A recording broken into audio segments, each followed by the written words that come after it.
Hello and welcome to 100 Yards of Football, being presented by the Dallas Weekly Newspaper. We have a great show where we're going to talk about a very quick thing about Everson Griffen, who is.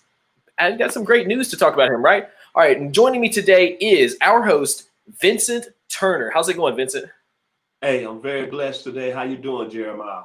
So tell me, I'm doing great. What is going on with Everson Griffen?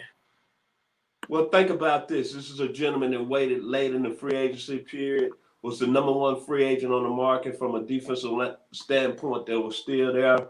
Um, Dallas really came away with a big, huge bonus in getting him.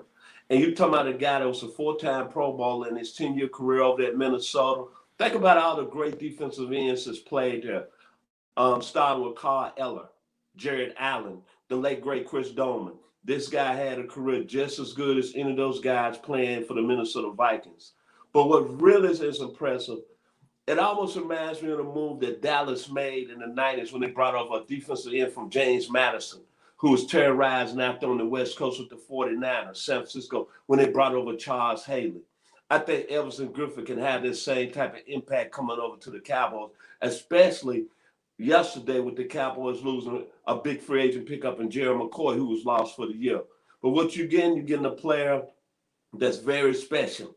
He's relentless, brings a lot of energy, brings it every down, has a great passion for the game, and still has a lot left in the tank. And he's from the 623 out there in Avondale, Arizona. And when he signed with the Cowboys, me being a Dallas fan, I couldn't believe it because I would have never thought he'd be interested in coming over into the NFC East based on the fact he played in the NFC North. And if he would have waited long, he would have got more money. But I'm happy because now, with the loss, even with the loss of Jerry McCoy, with him coming over, this can be a top five defense potentially. Look at the defensive line now with Everson Griffen, Dontari Poe out of my hometown, the University of Memphis, the 901, DeMarcus Lawrence, Nevin Gallimore, a young man they picked up out of Oklahoma in the third round. Then you got Alton Smith, if he can keep his lead level, was an outstanding football player with the 49ers in 2015. Then look at the linebacker position, still one of the best in the league. Jalen Smith. Then you got Lyndon Vanden Earth, Sean Lee. Then the secondary's got to be real happy because now Trevon Diggs, Reggie Robinson, two young guys coming in that got to be licking their chops. Because bringing a player like Everson Griffen, you got a guy that can really get after the passer. And you know what they say, if you got a pass rush, it makes it easy on the back end of your defense.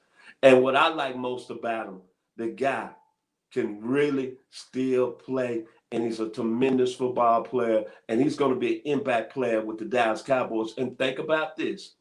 The last time the Cowboys, in my mind, has had talent like this on the defensive line, go back to 92, their first Super Bowl. Charles Haley, Tony Casillas, Leon Lett, Tony Tolbert, Jim Jeffcoat.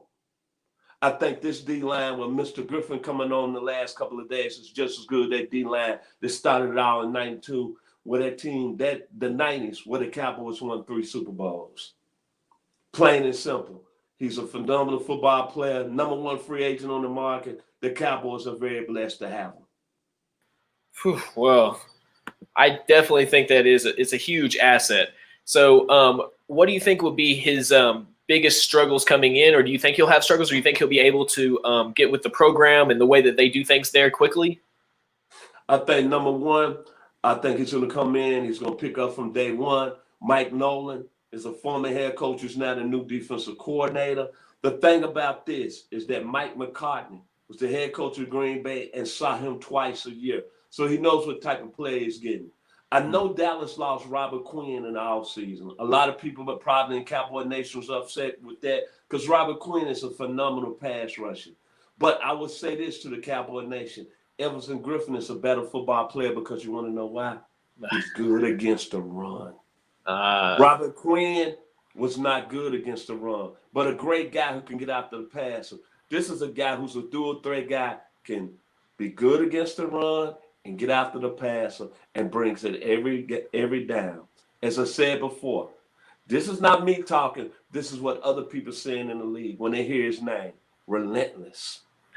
plays hard every down. Yeah. A guy that's got a great passion for the game. And a guy, my final point, is never going to take a play off. Hey, well, that's what you need if you want to bring it back to those 90s Dallas Cowboys teams. And it reminds you the same move when the Cowboys got Charles Haley. And you know how that ended up. When Charles Haley came over, 3 Super Bowl rings. Ooh.